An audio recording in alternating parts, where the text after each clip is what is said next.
in, probably more than we typically do, and I like the pace that it went at. We got done right at 2 hours and ended up getting about 15 or 20 more snaps than we've gotten in past years. So it was good tempo, some good and bad for both, but that's the way spring games go. We got to play some loose plays, throw the ball around, got to do some 2-minute.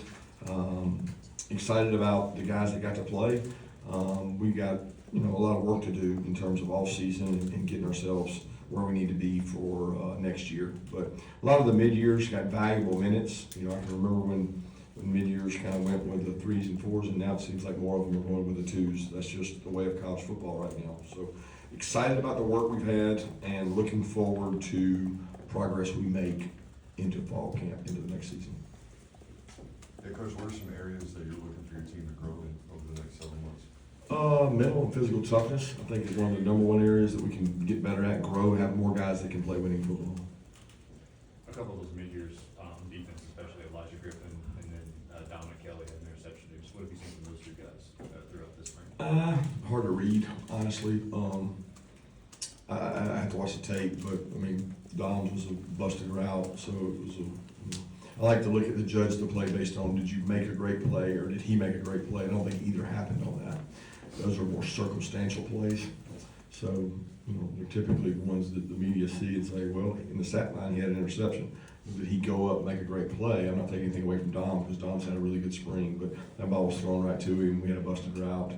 And then Elijah made some plays too, and then continues to get better.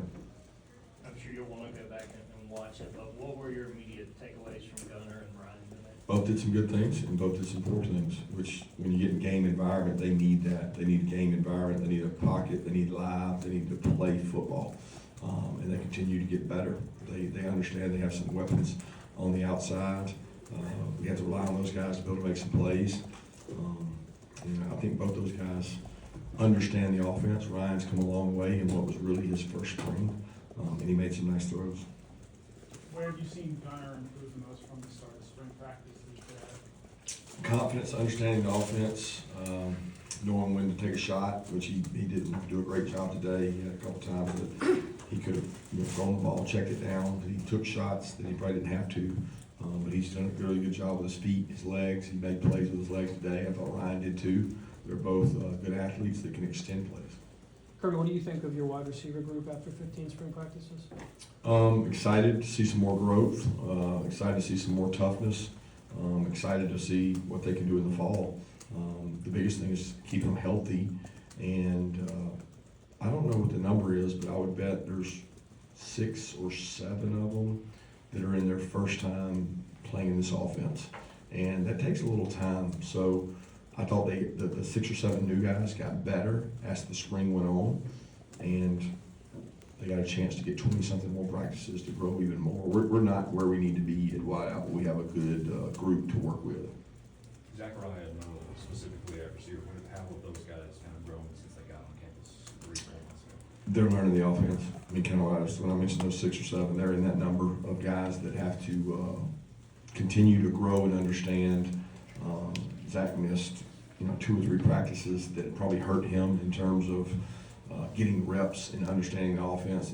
You can't just say, I'm going to learn it and go out there and do it. You have to rep it. You got to go out there and physically do it. And he missed, I think, 2 of the last 3 practices or 3 of the last 4 practices, and then was able to go today. But Jacoby made some plays today, made some really nice plays, and he catches the ball well. He's athletic. Dylan went out and played and did some extra things. And we've got the group we have, the core group we have is really tough and physical, and we want to continue to grow everybody to be that way. Kirby, GA and Athens is a tradition for a lot of families that come out for the spring, and it's a good opportunity for a lot of the fans to see what the team is going to look like for the upcoming fall. With a lot of schools opting out of the spring game, what do you think Athens will look like for the future for GA? I don't know. I'd say it's year by year. It probably has more to do with my team, the health of our team, the number of players in college football. We as coaches don't control the numbers we have. So if we don't have enough numbers, we won't be able to have the game. So, I think it's a great tradition, but it's more about what does our team need than just what Athens needs. Walker and Chauncey Bowens both make some plays today. How do you feel about your younger running backs that you have there? Yeah, I'm excited for those two. They both got better in the spring. I thought Dwight had a good spring. Nate had a good spring, and then Cash took less reps than anybody because he's the guy that's had the most, but he continues to grow and get better. So I'm really excited about all those backs. They had good spring practices. Kirby, another state of the game question, obviously pretty high profile transfer taking place in the SEC. Is that just kind of where we're at? Are we gonna see more of that? And do you think this house settlement, once that's done, could curb some of that once it's kept in place? I don't know that the House settlement's gonna have any effect on the flow of players, because that's not really what the House settlement is meant to do. It could increase it if more teams have money.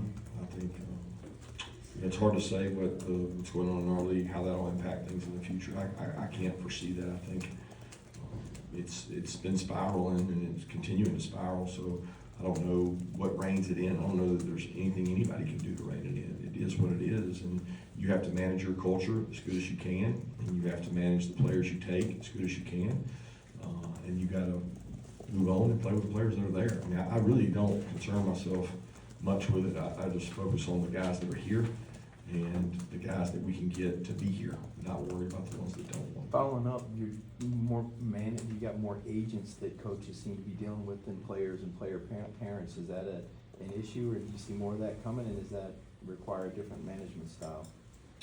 You know, there's definitely more agents involved in the process this year than previous years, and it will continue to grow in terms of representation. But the agents are just doing a job, just like I'm doing a job, and just like the parents do a job. Their job is to protect their client, try to get the best deal or the best situation for their client that they can.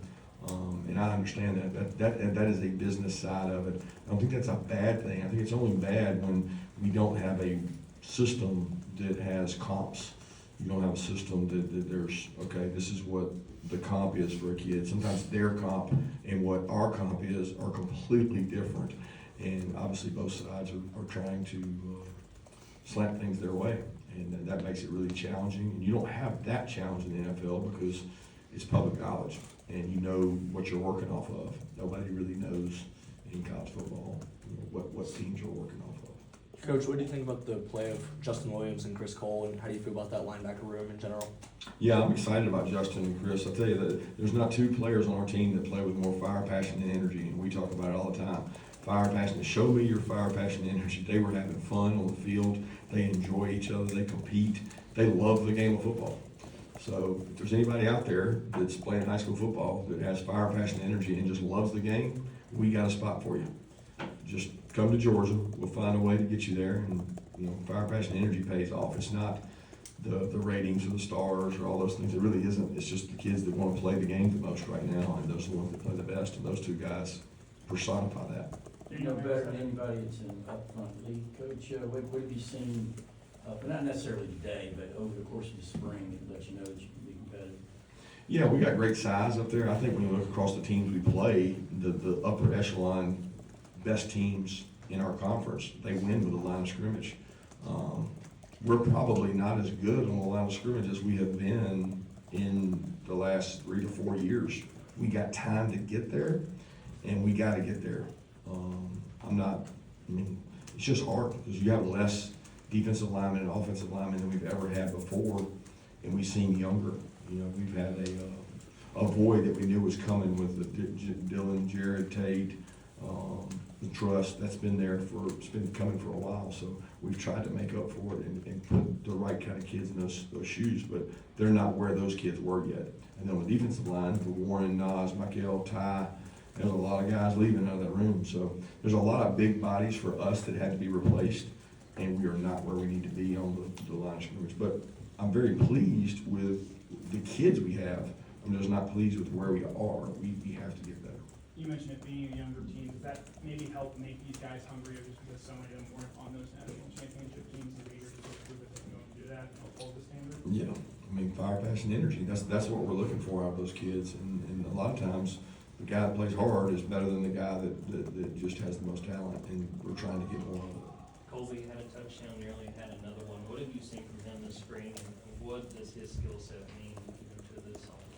Yeah, he gives you problems outside. You know, if you're going out there, there's not a lot of defense you can have for a guy that gets the ball at the highest point and goes up, and it forces, DBs to have a really good, ball skill set. They've gotta have great balls to the hands that go up and attack the ball and play the ball high in the air, and the ball playing skills of DBs sometimes are not that of a receiver. And Kobe has made a lot of plays this spring on like those 50-50 type balls. Daniel Harris was able to come down with an interception today. Over the course of the spring, especially in a contested cornerback room, where have you seen him grow and develop? I think he's competing harder. I think it matters to him more.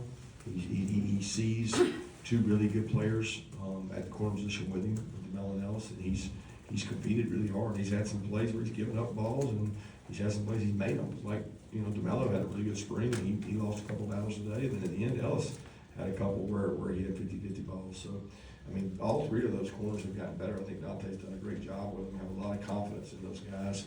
And the wideouts made some plays today. You mentioned earlier this spring that you gotta get the freshmen wideouts ready to go, ready to contribute. Where do you think those, 4 guys are at the end of the spring when they got on campus? Yeah, way further ahead.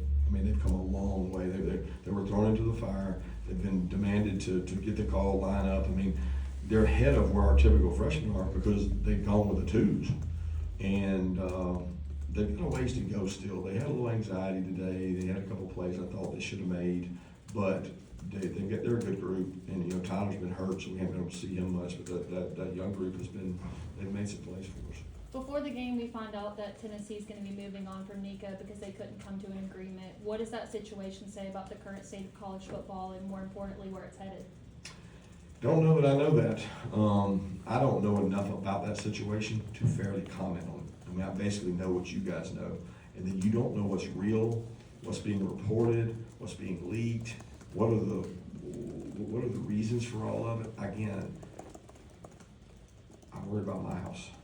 And I try to control what goes on in my house. I can't worry about everybody else's house. So the climate is different.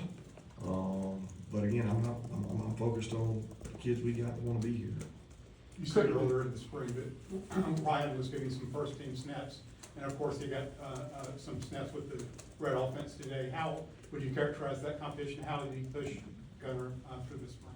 Ryan's done a good job. Ryan continues to get better. It's his first spring. He hadn't got a chance to compete and do much. He has growth.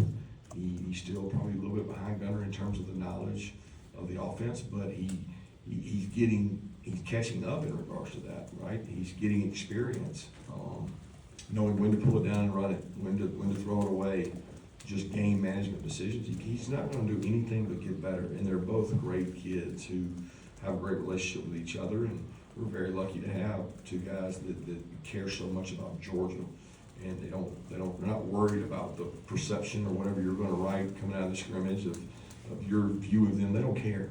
They care about the team, and that's what I care about. Kirby, football opens on Wednesday, and one of the big differences is that you cannot transfer within the SEC. How much does that rule make it easier to sort of keep your house in order at this time of year? Well, it doesn't. They can go anywhere, right? You just can't go in the SEC, but there's nobody that loves that rule more than the teams outside the SEC. They love that rule. But that's again, if kids want to be here, we're going to have them here. I hope I get to keep my entire roster and go play the whole year with my entire roster. If we don't, then we'll get somebody that wants to. There's tons of kids that want to be at the University of Georgia, and I'm worried about the ones that want to be here, not the ones that don't. How did you keep talking about fire, passion, and energy throughout spring? With your entire roster, top to bottom, how would you evaluate where you guys are in that department? Yeah, I don't know what I'm comparing it against. I don't think, I look at it and I can say, okay, there's 11 positions starting out there on defense. How many have a burning fire within them? I don't know, 5, 6, 7. It's not what I want it to be. And then offense, okay, I'm looking, and we talked about it the other day, I'm looking for a bonfire. I'm looking for not a bunch of little campfires. I'm looking for a bonfire. I'm looking to see an inferno of burning. I have to be dominant, and the best teams have offenses and defenses that have passion and energy. And I can't sit here and tell you that I'm happy with where ours is, but I'm also not disappointed. I just want to get more guys jumping in there.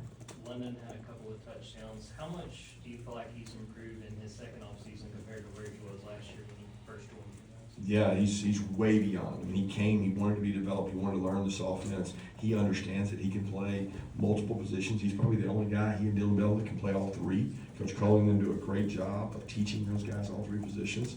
And that's a little bit of a product today of playing the multiple positions. Because he can go out there, somebody goes down and jump out there and play. And London's very smart. He doesn't have a lot of anxiety. He's very mature, and he's good for those kids in that room because he works really hard. Cole Spear went down with an injury after a big completion. What happened to him and what's, Not sure it's high ankle or lower leg. I'm not sure. They said they were gonna do x-rays. He's got an ankle, Q's got an ankle, and Noah Thomas has a AC sprain, but I don't know that many of them were significant. Coach, you mentioned the spiraling of the sport a little bit earlier. If there were one thing that could come out of House versus NCAA that you think would kind of rectify the sport a little bit, what might it be? No, I don't think it's like that, though. I think y'all are, the House settlement is what it is. Like, it's not like she's gonna go in and say, well, I'm gonna change this, I'm gonna do this, and everything's gonna be fixed. It's not like that. I mean, it's already set. It's set what it is. Now, could she make some changes possibly, but I'm not educated enough to comment on that, okay? That's not gonna fix everything. Everybody thinks, well, that's just gonna fix, it's gonna set parameters. And if the clearinghouse / Deloitte has teeth and can police deals and make deals legitimate deals, fair market value deals, then we possibly have a chance. But there's people out there that question whether that can even happen. Look, we live in a litigated society, so everything somebody moves, somebody else has litigation to go against it. And it's unfortunate because it's not the college football that we all grew up watching and saw, but it's still a really good product. Got time for one more question? What are your thoughts from today's performance in the secondary? I don't know, to reserve it to see. We threw the ball all over the place, so it's a throw happy league. We don't carry many pressures. We don't carry a lot of alternative things to protect them. We say in this game, we're gonna find out if we can throw and catch and if we can make plays down the field. We made a couple down the field. We had a couple nice picks, but then we also had some balls that threw and caught. So I don't know if you've played out there before. When you go out there, there's a big guy 6'4" that knows where the ball is and you don't. Sometimes it's hard to make that play. I've been there.